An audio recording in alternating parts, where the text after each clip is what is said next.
As of October 15, 2025, the U.S. federal government has been partially shut down for 3 weeks. The effects of this shutdown ripple far beyond the marble halls of Washington, D.C., touching the lives of millions of Americans in ways both visible and invisible. Federal buildings in D.C. and across the country are eerily quiet, masking deep anxiety and frustration. The usual bustle of civil servants, the hum of daily operations, and the steady flow of public service have all but vanished, replaced by a heavy silence that hangs over the city. This isn't just a pause, it's a crisis, triggered by a political standoff among elected leaders.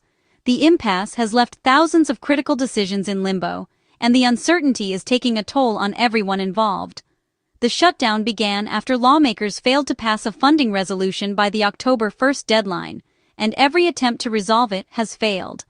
Each day brings new negotiations, but so far, no compromise has emerged. The Senate recently rejected a Republican-backed funding bill, marking the 8th failed attempt to break the deadlock. The political divide seems to be growing wider, with both sides blaming each other for the ongoing crisis. National parks and Smithsonian museums are closed, symbolizing the loss of public access to national treasures. Tourists who traveled from across the country and around the world are met with locked gates and shuttered doors, their plans upended by political gridlock. Essential services are strained, and federal workers face financial uncertainty, many working without pay. For some, this is the second or even third shutdown they've endured in recent years, and the stress is mounting. The Capitol feels deserted. Cafeterias and corridors of power are nearly empty. The absence of daily routines is a stark reminder of how much the government's presence shapes the city's rhythm. Only essential personnel remain, unsure when they'll be paid again. These workers keep critical operations running, from national security to emergency response, but their dedication is tested with each passing day. Unions voice frustration as workers are caught in a political game they never chose. Rallies and press conferences echo with demands for action, but so far, solutions remain out of reach. The human cost of this shutdown grows daily, with no end in sight. Families are forced to make tough choices, and the most vulnerable are left without the support they depend on. The question remains, how much longer can this last? As days turn into weeks, the nation waits, hoping for a breakthrough that will bring the government and the lives it supports back to normal. At the heart of the government shutdown is a fierce and deeply personal dispute over the future of the Affordable Care Act's enhanced subsidies, which are set to expire in just a matter of weeks. These subsidies have helped millions of Americans afford health insurance, and their potential loss has sent shockwaves through both Congress and the public. Democrats, led by Senate Majority Leader Chuck Schumer, have drawn a clear line in the sand. They refuse to fund the government unless these crucial subsidies are extended, calling their stance non-negotiable. For them, this is about protecting vulnerable families and upholding a key promise to their constituents. On the other side, Republicans, with John Thune and House Speaker Mike Johnson at the helm, insist that the government must first be reopened before any debate on healthcare can take place. They argue that tying healthcare to government funding is an unfair tactic that only deepens the crisis. The rhetoric has grown increasingly heated, with each side accusing the other of holding the government hostage for political gain. The atmosphere in Washington is tense, and trust between the parties is at an all-time low. Democrats fear that if they agree to pass a clean funding bill now, they'll lose all leverage to protect the ACA subsidies later. They worry that once the government is funded, Republicans will have little incentive to negotiate on health care at all. Meanwhile, Republicans argue that allowing a shutdown to continue is an irresponsible and damaging bargaining tactic. They claim it hurts ordinary Americans, disrupts essential services, and undermines faith in government. The result is a classic catch-22. Neither side is willing to make the first move, and the standoff only grows more entrenched with each passing day. As politicians dig in, millions of Americans are left in limbo, facing the very real possibility of losing access to affordable health care. Families worry about how they'll pay for prescriptions or doctor visits if the subsidies disappear. The impasse is total. Process and policy are hopelessly entangled, with no clear path forward. Every attempt at negotiation seems to end in more confusion and frustration. The stakes could not be higher, and the chasm between the parties only seems to widen as the deadline approaches. The nation watches, anxious and uncertain about what comes next. For now, there's no sign of compromise. just a deepening sense of gridlock, and a growing fear that the cost of inaction will be paid by those who can least afford it.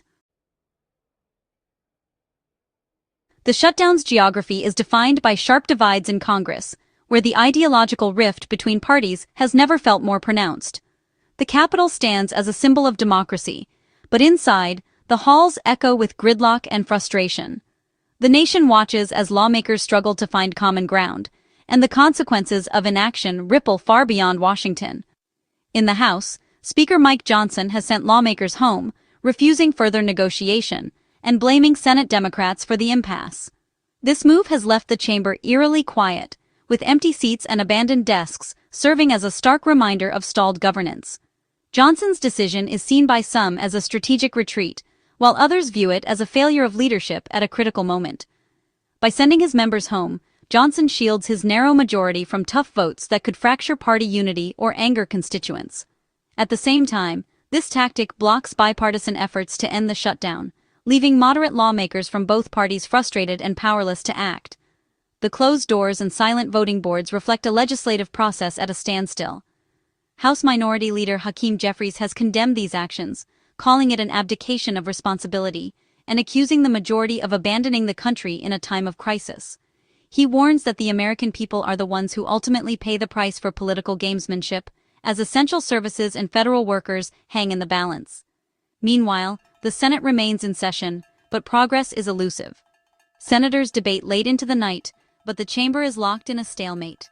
Republicans lack the votes to overcome a filibuster, while Democrats, though united in opposition, do not have the numbers to advance their own bill.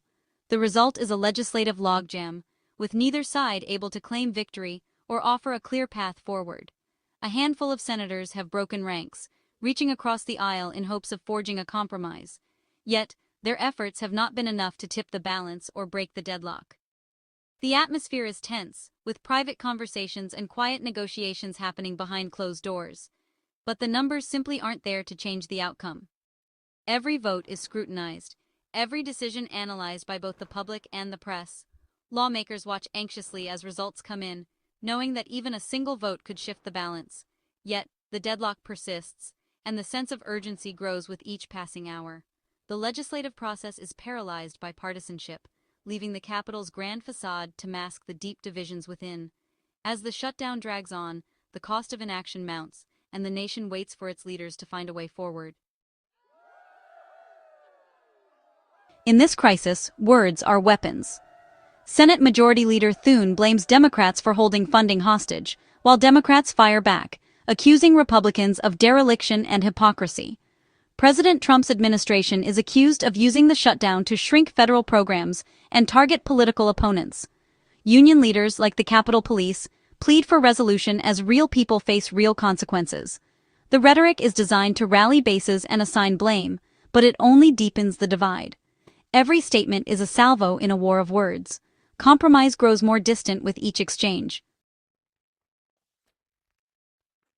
The shutdown's human toll is severe. Over 1.4 million federal employees are furloughed or working without pay, with no guarantee of back pay.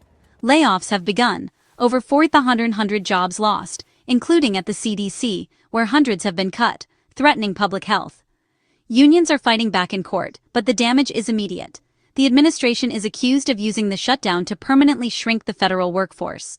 Other agencies, from Health and Human Services to Homeland Security, are also seeing layoffs. Each number is a person, a family, a life upended. The standoff in Washington has real, lasting consequences for those who serve the public. The shutdown casts a shadow over the military. Active duty personnel are paid only after President Trump orders emergency fund transfers, raising legal questions. Civilian employees on bases face furloughs and pay freezes, disrupting military life and morale. Republicans blame Democrats for risking military pay. Democrats call the president's fix unsustainable and legally dubious. The military's support network is fraying and uncertainty grows. The only real solution is reopening the government. Amid the shutdown, the Trump administration approved a $20 billion bailout for Argentina, sparking outrage. Critics, including Chuck Schumer, call it a slap in the face to struggling Americans. The timing is galling. As federal workers lose jobs, billions go abroad. The White House defends the move as countering Chinese influence, but critics say it subsidizes a trade competitor and hurts U.S. farmers. The deal becomes a symbol of misplaced priorities and political maneuvering. Supporters see it as bold leadership, opponents see bad faith. The controversy adds an international dimension to the domestic crisis. The disconnect between Washington's actions and American struggles is stark. The shutdown's ripple effects reach every corner of American life. All 429 national parks are closed, devastating local economies and tourism. Smithsonian museums and the National Zoo are shuttered, cutting off cultural access. TSA and FAA staffing shortages threaten air travel safety and efficiency. House Speaker Johnson's refusal to seat a new congresswoman leaves a district unrepresented, stalling bipartisan efforts. The shutdown's impact spills into daily life, from canceled vacations to stalled research.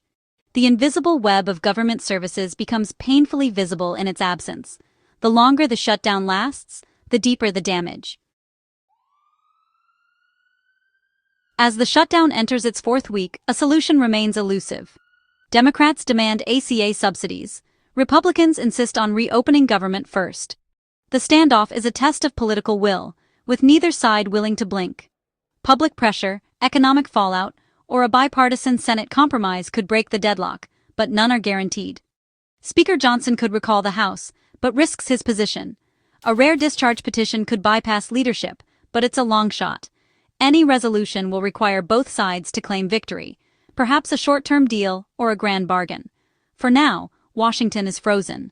Millions wait for relief as dysfunction drags on. The price of inaction grows heavier by the day.